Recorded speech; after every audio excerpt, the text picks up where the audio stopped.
The second chapter, beginning with the 23rd verse. After a long time, the king of Egypt died. The Israelites groaned under their slavery and cried out. Out of the slavery, their cry for help rose up to God. God heard their groaning, and God remembered his covenant with Abraham, Isaac, and Jacob. God looked upon the Israelites, and God took notice of them. The word of God for the people of God. Read it.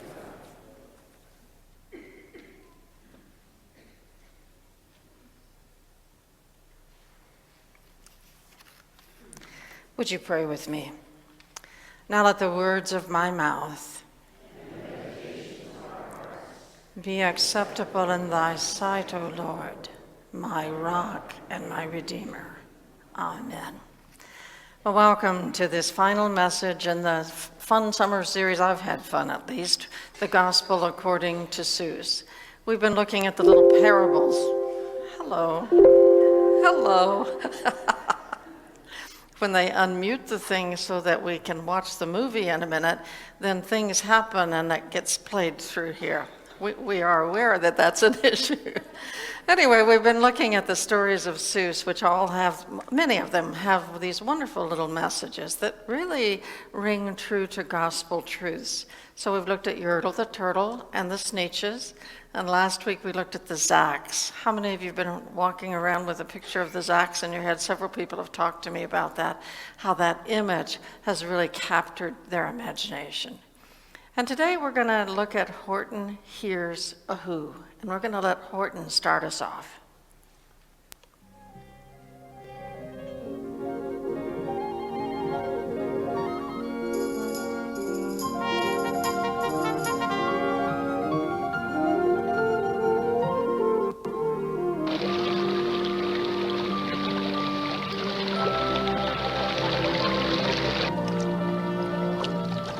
On the 15th of May, in the jungle of Newell, in the heat of the day, in the cool of the pool, he was splashing, enjoying the jungle's great joys, when Horton the elephant heard a small noise.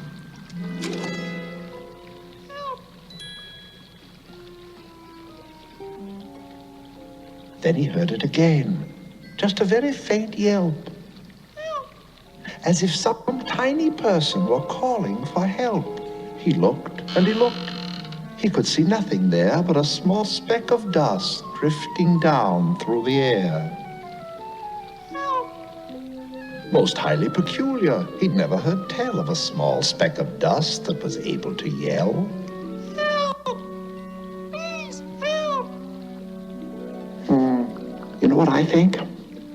I suspect that there must is something alive on that small speck of dust. Some sort of a person of a very small size. Too small to be seen by my elephant's eyes. If so, I should save him, because after all, a person's a person, no matter how small.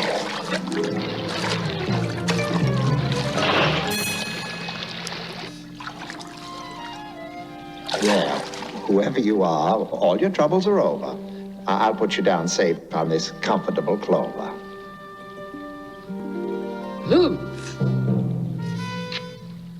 It was Jane Kangaroo, and the small kangaroo in her pouch said, "Humph, too."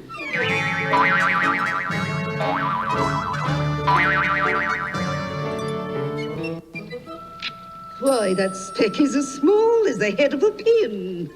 A person on that? There never has been. I know it seems strange, but I tell you, sincerely, these extra big ears of mine heard him quite clearly. Horton, I've known you 12 years in the jungle of Newell, and I've always considered you somewhat a fool. But talking to dust specks, that is really cuckoo.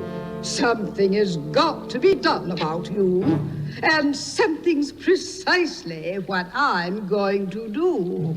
And the small kangaroo in her pouch said, Me too. Come on, Junior.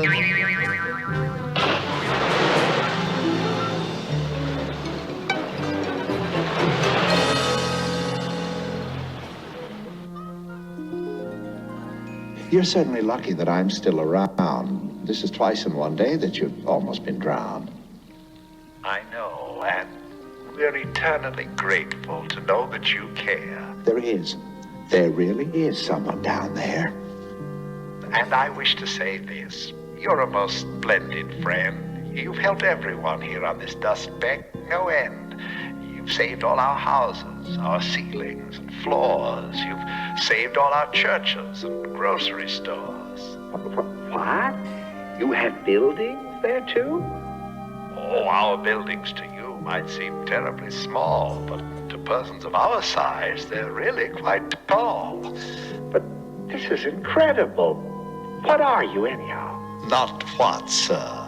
I'm a who. A who? You're a who? Yes, a who. W-H-O. Who. I live here in Whoville. And what does a who do? Who do? Well, I am Dr. H. Whovey, professor of science. I've worked 50 years on my Whoscope appliance to prove to the people who live in this place that there are worlds beyond ours, like yours, out in space. But the people down here don't believe me. They don't. That's perfectly right, Doc. We don't and we won't. Phooey to Hoovy! Old Hoovy's a jerk! That's their opinion of me and my work. And you want to watch the rest, don't you? It's just too long, I'm sorry. We'd be here all day. And especially today we have children back here, so you'll have to go home and watch it. It is on YouTube, so you can watch it. I just love Horton's little phrase, a person's a person, no matter how small. And I think that's where, for me, this story connects with the gospel message. The story goes on. They think he's crazy, and so with the kangaroo lady in the lead, they steal the speck away from him, and a bird carries it far, far away and drops it into a field of clover blossoms, where it will be almost impossible to find it again. And Horton has been galloping along after the bird and comes up over the hill and sees that big field, and his heart just sinks. But a person's a person, no matter how small. And so he commits himself to finding that speck, and eventually he does. It's almost the end of these acres and acres. He picks up one last blossom, and he hears the whoos, and again they are saved. But all of that activity just convinces the rest of the animals that he really is nuts. And so now they want to lock him up, and they chain him up. Meanwhile, the whoos, who've been really bounced around, especially by that descent from the bird down into the clover field, that kind of broke up some of their houses, it kind of shook up their town, and now they believe. Now they believe there's something out there, and now they know they're at risk. So they began to gather, all the whoos together, and they began to shout with the professor, "We are here, we are here, we are here." And they go on, and still Horton can hear them, and no one else can hear them. And finally they take the last who's a little baby, who really can't say all those words, and they hold that little baby up with them, and that little baby goes, "Yorp." And that little yorp, combined with all of their cries, causes them to be heard by the other animals, and they are saved. They have been saved because they cried out, and because someone heard them and cared and acted on their behalf. And that's also a profound biblical truth. Every time I hear this story, I think about several different aspects of who we are as followers of Jesus. And the first thing that I think about is this Exodus story, where the children of God cried out in their slavery and their bondage.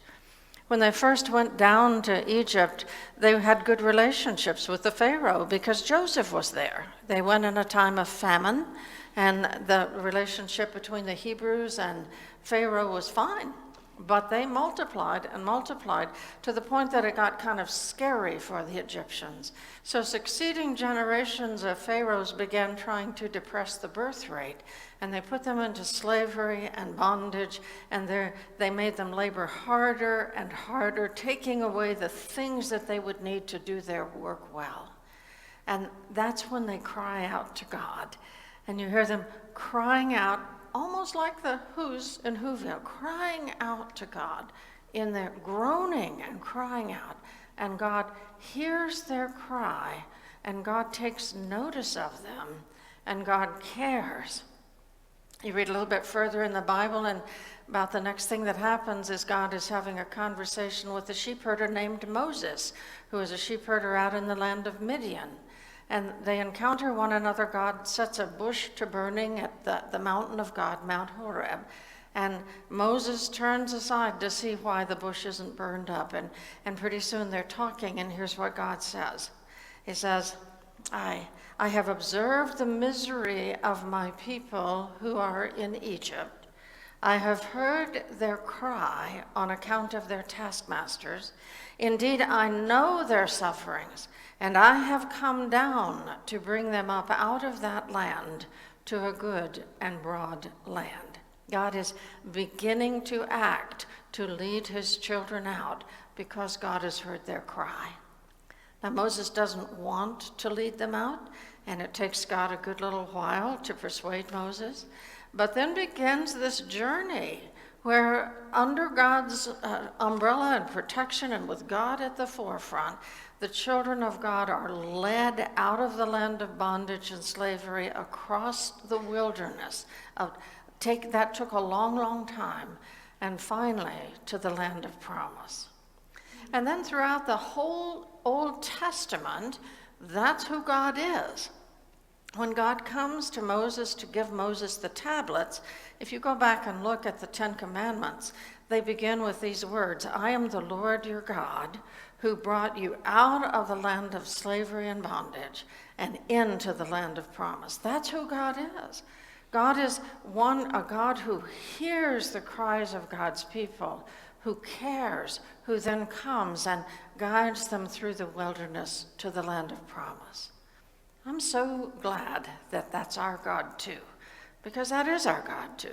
So Old Testament God, the God of the Hebrews, of the Israelites, and that's our faith root, that's our God too. The great God Yahweh, the one who comes and rescues God's people. And I really need to know that. I find as I get older, I need to know it even more. You know, there's sometimes when I feel the closeness of God and I feel my importance to God, and sometimes I feel like I live on a speck. I was kind of put into that place recently as we celebrated the anniversary of the flight to the moon, and I watched all that coverage of Apollo 11. Did you get drawn into that?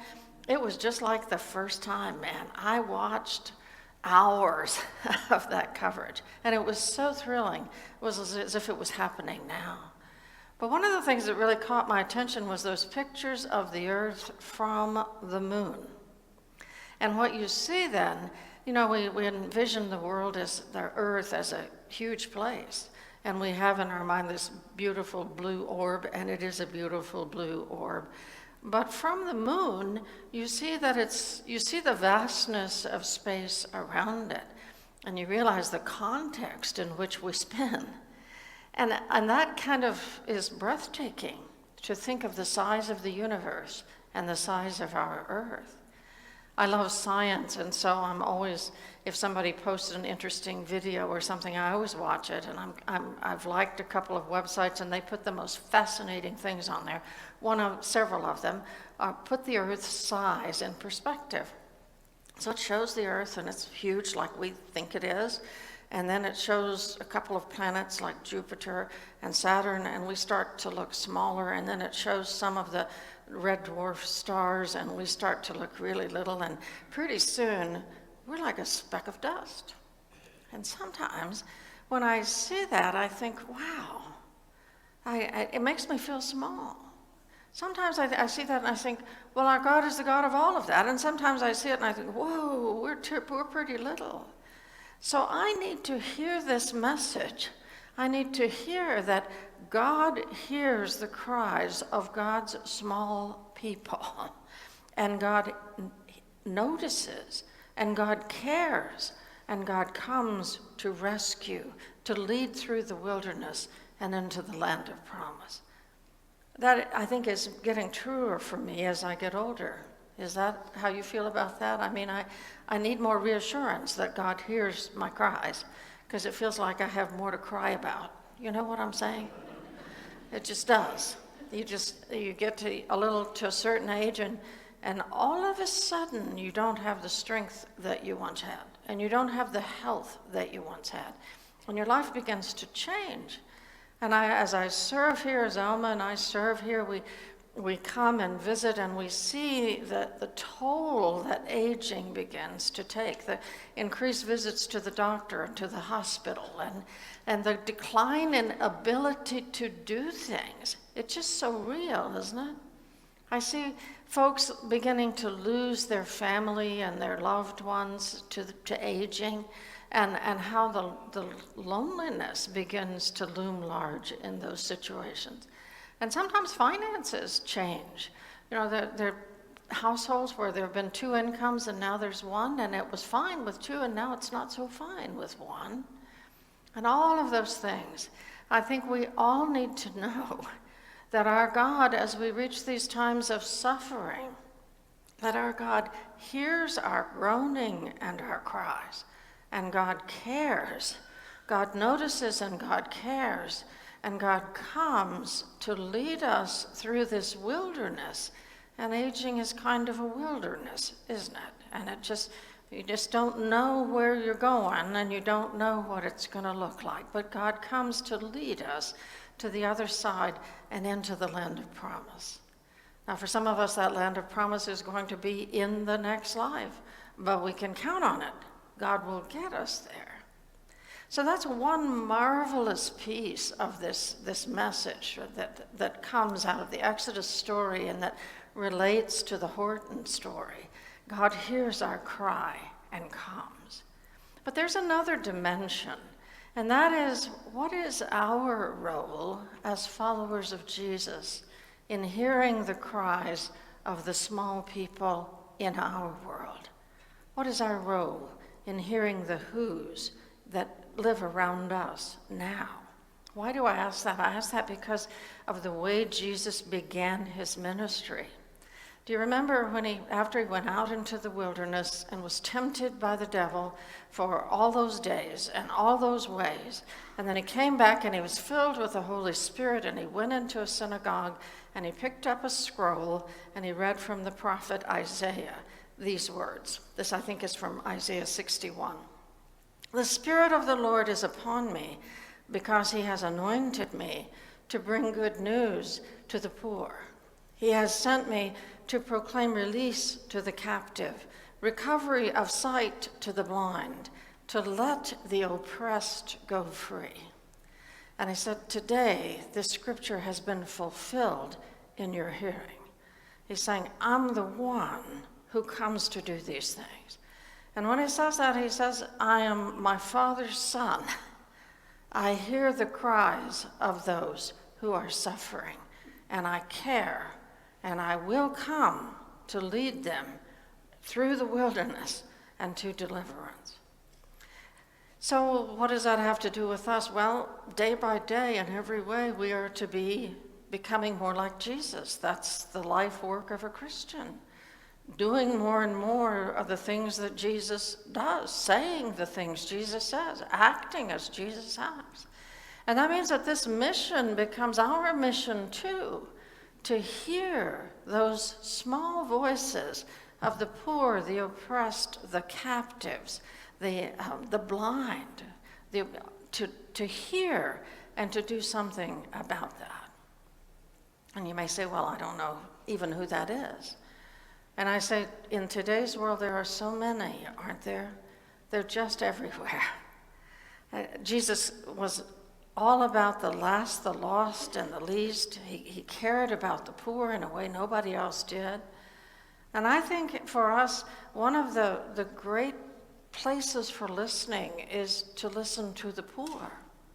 I don't know whether you know any people who are radically poor, but I do. God has given me the gift of some friendships with people. There's one woman who lives on less than $500 a month, her disability payment. And I say to her, I don't even understand how that works, except that she lives in a dump that has holes to the sky, and it's a family home that has been passed down to her, and she makes it. I'm telling you, just barely. That the people at the bottom end of our world, my children, at least two of my children live in poverty. And I understand this from a different perspective now. You know, a few weeks ago, I talked to you about, I had read an article that said that folks at the bottom end of the economic spectrum needed to work 71 hours a week to afford housing. And another way of looking at that was that they needed to make $21 an hour, which nobody makes at that bottom end of the spectrum. I wondered if there was another way of looking at that. So I went to the United Methodist Outreach Ministries website, and hear what they have to say. They, above all people, know about those who live at the bottom end, those who have slid into homelessness, and they're helping them back out. Here's what they say. More than half of all Americans spend 50% or more of their monthly income on housing. Experts say anything over 30% drastically increases the risk of homelessness. Because when you spend that much on housing, it just takes one thing. It takes one medical crisis where you can't go to work for a week. It takes one car breakdown where you can't get to work for a week, and you cannot catch up. You just can't catch up. And they go on to say these things. The cost of an average rental in Phoenix has climbed to $1,600 per month, with much of the inventory renting at even higher prices. I know this to be true. We recently found my son an apartment, a 2-bedroom apartment for him, he and his wife and his 2 children. And that was the cheapest one we could find that wasn't just a rack, and it was $1,000 a month plus all the stuff that gets added, and so it's more than $1,000 a month. And they can't afford it. I'm just telling you, they can't afford it on their own. According to the National Low-Income Housing Coalition, for every 100 extremely low-income renters, the Phoenix area offers just 21 affordable units. Mobile home parks are being purchased for redevelopment as luxury housing. The most affordable housing is located at the edges of the metro area. It's a trade-off, a lower mortgage or monthly rent, in exchange for a much longer, more expensive commute, a problem made worse in some areas by the lack of public transit options. And you say to yourself, well, yeah, but what am I supposed to do? And I say you listen, and you do what you can do. And that means that when you go into the voting booth, however you vote, whatever your affiliation, you go in with those people in your heart and in your mind. And when you vote, you don't just vote for your own good, you vote for the good of people who are living at that level.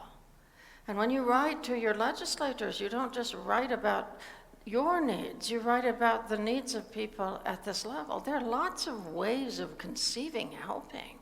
I'm not telling you how to do that. I'm telling you to listen. I'm telling you to listen and take that into the voting booth with you. But that may seem remote to you because, that's people somewhere else. Maybe in Surprise, but they're not here. So let's make it more personal. Let's talk about one of our own. Let's talk about Stephanie Pullman. She lived somewhere near this church because she lived in Sun City West. And I think she died because she was a who. Here's her story. This was from the New Times, but it was in many different articles, and it was the same. So I just pulled this one. It was the shortest one. On August 23rd, 2018, APS mailed a warning letter to Stephanie Pullman, who was 72 years old. She lived in Sun City West with her cat, Coco.